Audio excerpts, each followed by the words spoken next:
Bonjour à tous, j'espère que vous allez bien. On se retrouve pour le brief du lundi 31 octobre 2022. Alors aujourd'hui on fera une petite analyse Bitcoin et on parlera aussi de Doge. Je vois qu'il s'est beaucoup excité, qu'il a dû intéresser beaucoup de gens et je vais faire une petite vidéo d'alerte sur Doge quand même. Enfin rappeler les risques, etc. bien évidemment, parce que je pense qu'il y en a beaucoup qui peuvent investir. Enfin voilà, vous allez voir, on va parler un petit peu de Doge et surtout les points clés à surveiller et les choses à surveiller bien évidemment. Et surtout les choses où il faut faire très attention. Alors du coup, le Bitcoin rapidement, donc on est toujours dans la zone où dans la zone de liquidité où les vendeurs justement sont en train d'essayer de filer leur short, c'est-à-dire que rappelez-vous, il y avait les stops de toute cette zone, les stops de toute cette zone, les stop loss de toute cette zone, on est venu chasser ces stops. Ce week-end également, on est revenu faire un nouveau plus haut, c'est-à-dire qu'on est revenu chasser les stops de tous les vendeurs d'ici. On n'oublie pas encore une fois que on a justement des gros pics de liquidation et qu'on a des gens qui viennent justement se servir dans ces liquidations pour filer leur propre short. Donc c'est pour ça que les points ici que j'ai mis, enfin les petits traits jaunes, sont des zones hyper intéressantes à surveiller. C'est là où on a des gros vendeurs qui essayent de retourner Bitcoin, ou en tout cas qui eux sont en train de se positionner vendeurs ici. Et on voit que le Bitcoin pour l'instant n'arrive pas à s'affranchir de cette zone. Donc il faut faire très attention dans le sens où si on veut vraiment être bullish, je l'ai répété, enfin je l'ai déjà expliqué la semaine dernière, mais je le répète, il faut vraiment s'affranchir de cette zone, il faut s'installer au-dessus de ça pour bloquer les gros vendeurs qui essayent de retourner Bitcoin ici pour les squeeze et qu'on puisse continuer le mouvement haussier. Parce que la prochaine zone de stop, elle est au-dessus de ça, mais surtout la prochaine, elle est tout là-haut. Et si on faiblit ici, ça veut dire qu'en gros on était venu chasser les stops ici et qu'on va retourner dans le range tout simplement. Pareil, on avait parlé de ça, mais il faut absolument tenir. Je vais zoomer ici pour le range, mais il faut tenir cette zone au niveau du volume profile. On l'a tenu vendredi, ça a tenu parfaitement. Donc rappelez-vous, tant qu'on tient ça, on peut se servir de cette zone pour pullback et pour faire de la continuation. Attendre et faire peur aux acheteurs par exemple qui auraient pu se positionner ici pour les faire sortir de leur longue. On les laisse sortir eux-mêmes. Actuellement, c'est ce qu'on voit sur l'Open Interest, il est en train de fondre énormément, donc il y a un manque de confiance. Les gens n'ont pas confiance ici. Il y a possiblement plein d'acheteurs qui ont acheté potentiellement le bottom qui sont en train de sortir avant peut-être un prochain mouvement haussier. Et même les vendeurs qui sont peut-être en train de je sais pas moi, les vendeurs qui short, qui se cassent aussi. Donc on voit vraiment un manque de confiance. Mais là, l'Open Interest, il s'écrase. Vraiment, en USD, c'est flagrant. On est passé de 6 milliards 500 millions à 5 milliards 200 millions. Donc il y a eu une chute de l'Open Interest de 1,2 million. C'est énorme, même peut-être plus, 1,3 million. Et pour faire simple, potentiellement, peut-être qu'on a sorti plein de vendeurs. Ou simplement on a des acheteurs qui sont positionnés en long, qui se cassent, qui ont très peur. Du coup le train de long en fait se décharge de lui-même et on pourra repartir par la suite, potentiellement. Pour pas vous casser la tête, clairement, si on s'installe là-dessous, c'est bearish. Si on s'installe au-dessus, c'est bullish. À l'instant T, on peut pas savoir, puisqu'il y a les mecs qui font tout pour absorber et vendre ici et retourner le marché, et il y a ceux qui le maintiennent ici dans les 20 000. Ceux qui en gros qui sont venus absorber la mèche et les stops ici. Donc si on s'installe sous ces mecs-là, ils ont perdu. Et après, on n'oublie pas aussi ici qu'on a l'Open Interest qui a été vraiment monté ici. Donc, si on regagne en fait cette zone, tout simplement, on se retrouve avec des acheteurs qui étaient rentrés ici et qui vont, on trouve des acheteurs à liquider en fait, tout simplement. Et par contre, si on s'installe au-dessus de ça, dites-vous que tous les vendeurs là qui sont en train d'absorber des millions de liquidations, ils sont bloqués et derrière on les liquide. Et on les force à racheter leur short plus haut. Ce qui fait que le marché peut pumper, tout simplement. Court terme, la dynamique vraiment est chiante, inquiétante même dans le sens où après un breakout comme ça, on n'a pas une dynamique encourageante, on a une dynamique qui continue de faire M. Si c'est juste pour bloquer un maximum de vendeurs, créer un maximum de stops possible et défoncer tout ça pour faire un short squeeze, ok.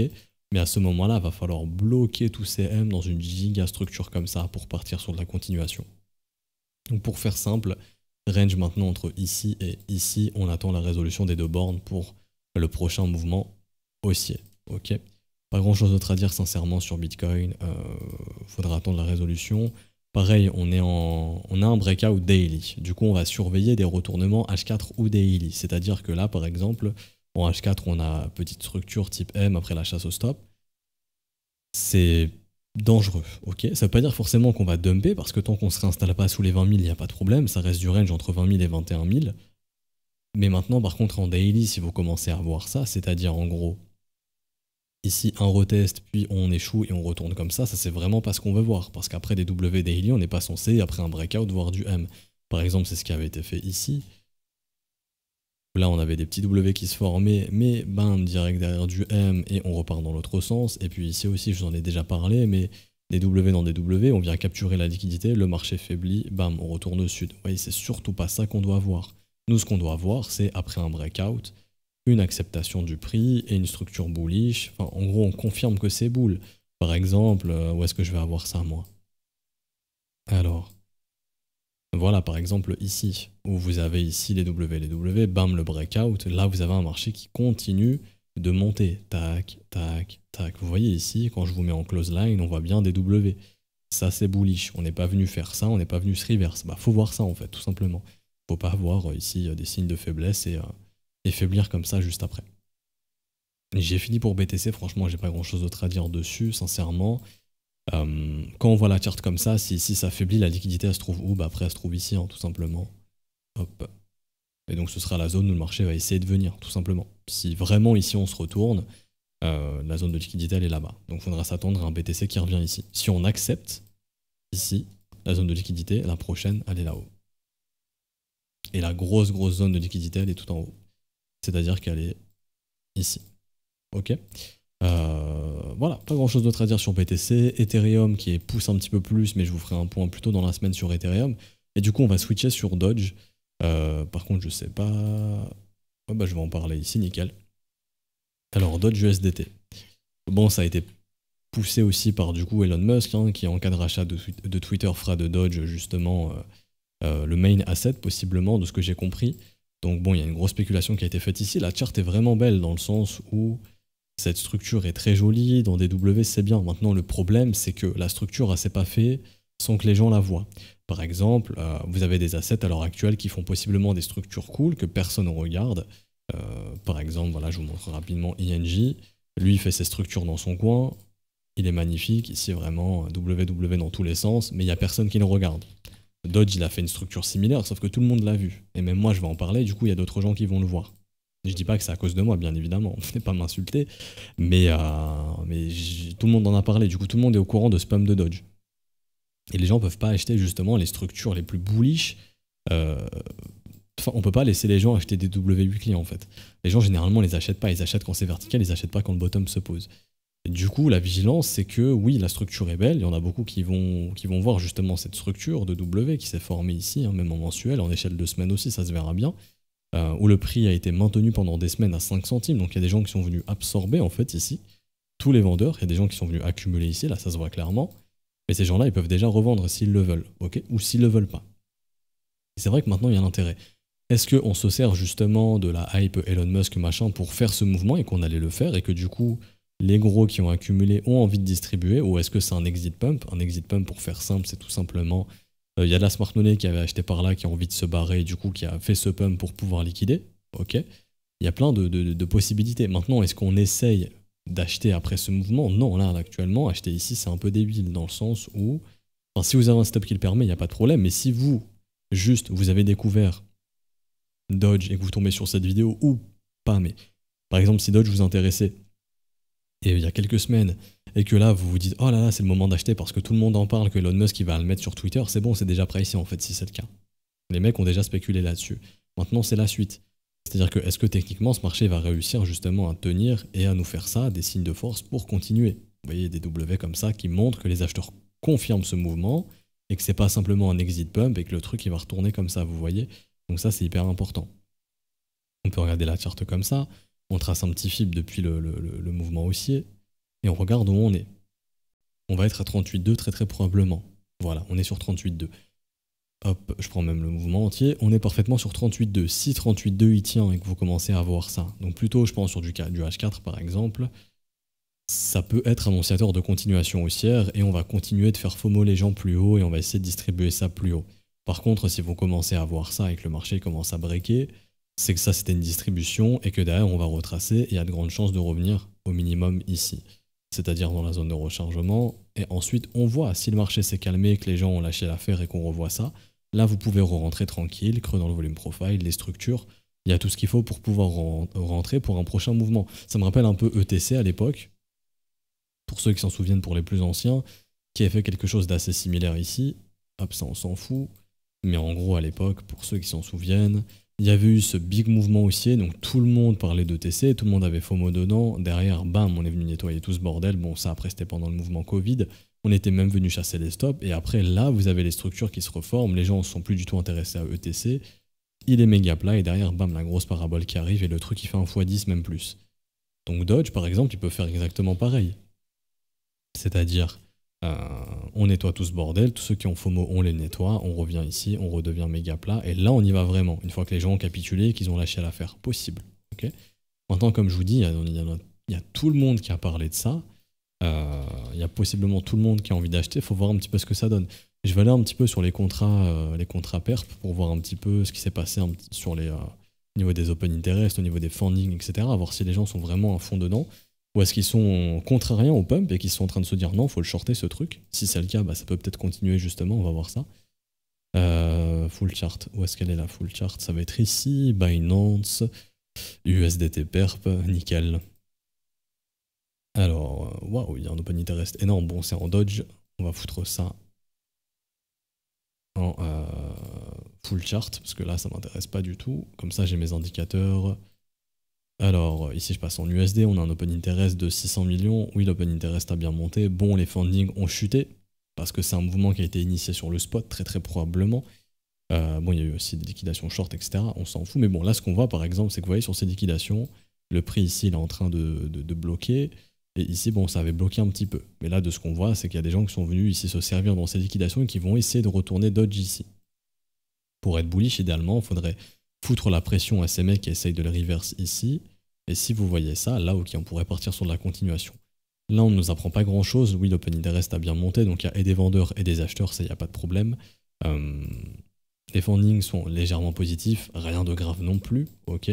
Donc oui, il y a eu beaucoup de gens qui sont positionnés sur cette montée. Je vais passer ici en équivalent Dodge. Donc l'open interest a commencé à vraiment... Enfin, il monte depuis bien avant ici, hein. Ça montait depuis bien avant, il n'y a pas de problème, mais là, on a eu une petite hausse, donc vers ici, mais le prix est très loin. Ça, il n'y a pas de problème. Et du coup, actuellement, pour moi, on va créer un range, tout simplement. Donc probablement qu'il est déjà créé ici. Pareil, comme Bitcoin, on attend la résolution. Si ça fait ça, c'est que le range est résolu au sud et que le truc, il va redescendre, tout simplement. Mais est-ce que c'est une bonne idée de se dire, tout le monde parle du Dodge, le truc, il a déjà fait un x2, x3 en l'espace de quelques heures, je vais investir dedans? Bah, pour moi, c'est un peu bête. Sauf si vous êtes plutôt quelqu'un qui va surfer le mouvement, et du coup, si vous commencez à avoir des trucs comme ça, là, pourquoi pas. Ou même ici, si au niveau de la résistance, on fout pression et qu'on break out, ok, là, il y a des signaux de continuation pour aller viser plus haut et continuer de faire acheter les gens plus haut. Mais en dehors de ça, le mouvement, il a déjà eu lieu. Si vous arrivez maintenant et que vous vous dites c'est le moment d'investir sur Dodge, c'est maintenant ou jamais, bah, vous achetez quand même après un mouvement de 170% et là de 111%. Donc, le mouvement a déjà eu lieu en fait. Donc faites très attention, ok? Mon rôle, moi, c'est toujours de warning, on n'est pas là pour faire du FOMO. Si on a des structures bullish qui se forment dans les prochains jours et qui montrent que Dodge a le potentiel d'aller plus haut, j'en reparlerai, ok? Par exemple, si je commence à voir ça, je vous dirais, bon, bah Dodge, il se passe quelque chose et on pourrait partir sur un mouvement classique. Ah ben, il y a le CD ici qui pourrait ramener dans les 20 centimes. Un retracement d'ailleurs classique, généralement, si vraiment on est dans un gros retracement, c'est 38,2 du mouvement entier, voire 23,6, c'est vraiment le minimum, le retracement minime. 23,6 ici, ça donnerait environ 21 centimes. Parfait, c'est la target de continuation. Si vraiment on est dans un gros retracement et que Dodge il a envie de beaucoup retracer, 30 centimes. Mais là, honnêtement, en dehors de ça, oui, ça c'était bullish, les W dans les W. Ok, maintenant c'est parti. Maintenant, c'est quoi la suite? La suite, c'est on faiblit. Si on faiblit, on revient au minimum ici. Si on ne faiblit pas et qu'on montre des signes plutôt de force, ok, on part sur de la continuation. Et les prochaines zones de liquidité, si besoin, elles sont au-dessus de ces niveaux ici. Donc ce serait au-dessus des 17 centimes de dollars environ. Pourquoi pas? Ok? Donc voilà, warning. Encore une fois, quand vous regardez sur ce pump, vous voyez le volume profile, il y a un gros creux ici. C'est très simple de revenir ici très rapidement. 8 centimes, on peut y revenir en un claquement de doigts. Faut faire très attention. C'est pour ça, attendez de voir le développement du prix. Moi, je referai une mise à jour dessus s'il y a des signaux intéressants. Mais là, à l'instant T, en tout cas, il y a beaucoup plus intéressant ailleurs. Des trucs qui ont cette tête-là et qui n'ont pas encore pumpé, il y en a plein actuellement. Donc, plutôt, on se concentre sur ce genre d'assets que des Dodge qui ont déjà pété. Je dis pas que Dodge va baisser nécessairement, encore une fois, hein. Mais c'est vraiment vigilance et on attend de voir si ce qui a été fait ici, on est capable de le refaire, tout simplement. Ça, on nous montre que on arrive à maintenir le prix, tout simplement. Nous, ce qu'on veut voir, c'est est-ce qu'on est capable de refaire ça. Si on nous fait ça, ok, il n'y a pas de problème, parce que après, Ce qui arrive généralement, c'est ça. Donc ok, si le prix il tient, oui, littéralement, on pourrait faire un truc comme ça. Mais il faut d'abord passer par là, montrer des acheteurs qui maintiennent absolument le prix, ici, et derrière, un nouveau breakout et une nouvelle accélération. Là, à l'instant T, il peut littéralement se passer ça. Hop. Ça peut arriver. Mais du coup, bah, si vous achetez ici, vous vous retrouvez underwater et vous allez devoir holder un truc très longtemps jusqu'à ce qu'il remonte tout là-haut. Parce que vous ne serez pas les seuls justement à avoir acheté ici en mode FOMO. Si tout le monde en parle et que les gens se disent bon, Dodge c'est le moment d'investir, c'est que c'est probablement pas le cas. En tout cas, il était bien plat, il était sympa. Mais la structure est très jolie, je le redis une dernière fois. Mais attention, si les gens sont en mode FOMO, peut-être on attend le nettoyage, ensuite on pose quelque chose comme ça, et là, ok, il y a un nouveau signal d'entrée très intéressant. Ok ? Ou des signes de continuation, ce que je vous ai dessiné ici. Mais rentrer ici, c'est du suicide dans le sens où bah, vous êtes 50-50. Soit vous avez de la chance à continuer de monter et vous arrivez à sortir en profit. Il y a ceux aussi qui vont acheter ici, ça continue de monter, qui vont pas savoir prendre les profits, le marché va se reverse et qui vont être rects derrière. Et il y a ceux qui vont acheter ici, et malheureusement le marché va se retourner très vite et Dodge retournera par exemple au niveau de la résistance. Pareil, ici, quelque chose d'intéressant, ce serait peut-être d'attendre un retest de cette zone, pareil avec voilà, quelque chose comme ça. Ça serait aussi une idée de trade pas trop dégueulasse ici pour pouvoir rentrer si vraiment on est en train de redevenir bullish sur le Dodge et qu'il est en train de reprendre une dynamique haussière creux et sommet ascendant. Mais pour ça, on aimerait que ça confirme, comme ceci. Ok. Bah du coup, on s'arrête ici pour aujourd'hui. J'espère que ça vous aura plu. Si c'est le cas, n'hésitez pas à laisser un petit pouce bleu, à vous abonner si ce n'est pas déjà fait, à nous rejoindre sur Discord. Je mets le lien en description en commentaire. Également, si vous souhaitez rejoindre la newsletter, vraiment, n'hésitez pas. Le lien il est aussi en description en commentaire. C'est newsletter Le Trône. Vous cliquez, vous mettez votre mail, je m'inscris et je vous sors la vidéo de newsletter là de cette semaine. Donc vous l'aurez dans la semaine. Et pour ceux qui ne sont pas inscrits, elle sera disponible, je pense, le samedi. Du coup, ce sera samedi quand ce sera en novembre et ce sera du coup samedi 19 ou samedi 12. Je pense plus que ce sera samedi 12. Mais voilà, si vous vous inscrivez, vous l'avez... non, ce sera samedi 19 du coup. Si vous vous inscrivez, vous l'aurez dès que ça sort, donc probablement entre le 1er novembre et le 5 novembre.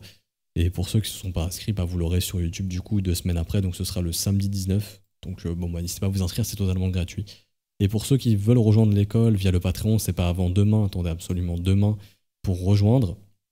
Pour tout ce qui est paiement bancaire, PayPal, etc. Pour ceux qui veulent rejoindre maintenant, vous pouvez le faire via les modalités crypto, donc tout ce qui est paiement BNB, Ethereum, USDC, USDC, BUSD. Vous avez les montants, les adresses. N'hésitez pas, une fois que c'est fait, à envoyer le TXID à tous les profs ou un prof. Le premier qui le voit le valide. Et comme ça, vous avez votre rôle élève. On se retrouve donc demain, probablement pour une prochaine update, ou mercredi, je pense plutôt demain. Bonne journée à tous, bon début de semaine à tous. Ciao, ciao.